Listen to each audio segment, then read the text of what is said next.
தடை செய்யப்பட்ட செல்போன், கஞ்சா உள்ளிட்ட பொருட்கள் சிறை வளாகத்திற்கு கொண்டு செல்லப்படுவது எப்படி என்று சென்னை உயர்நீதிமன்றம் கேள்வி எழுப்பியிருக்கிறது.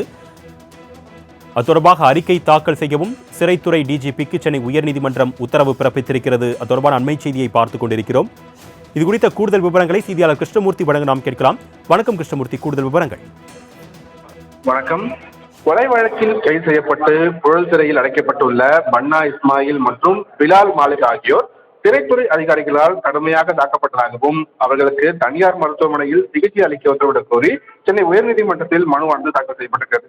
இந்த மனுக்கள் நீதிபதிகள் எஸ் எம் சுப்பிரமணியம் மற்றும் நீதிபதி லட்சுமி நாராயண அமர்வில் விசாரணைக்காக எடுத்துக் கொள்ளப்பட்டது. அப்போது மனுதாரர்கள் சார்பில் ஆஜரான வழக்கறிஞர் புகழேந்தி செல்போன் வைத்திருந்ததாக கூறி இருவரையும் சிறைத்துறை அதிகாரிகள் கடுமையாக தாக்கியதாகவும் அவர்களுக்கு முறையான சிகிச்சை அளிக்கவில்லை எனவும் பாதித்தார்.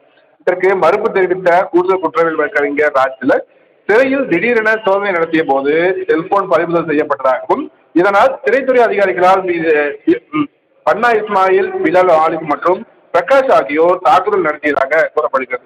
மேலும் அவர்களுக்கு தேவையான மருத்துவ சிகிச்சை அளிக்கப்பட்டதாகவும் அவர் தரப்பில் தெரிவிக்கப்படுகிறது. இதனையடுத்து மருத்துவ குழுவினரை நியமித்து மூவரின் உடல்நிலை குறித்து ஆய்வு செய்து வருகிற ஜனவரி 21 அறிக்கை தாக்கல் செய்யுமாறு ராஜீவ்காந்தி அரசு மருத்துவமனைக்கு டீனுக்கும் நீதிபதிகள் உத்தரவிட்டிருக்கிறாங்க.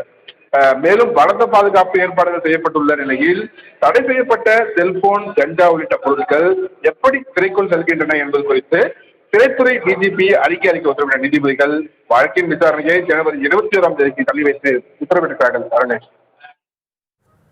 கூடுதல் விவரங்களுக்கு நன்றி கிருஷ்ணமூர்த்தி.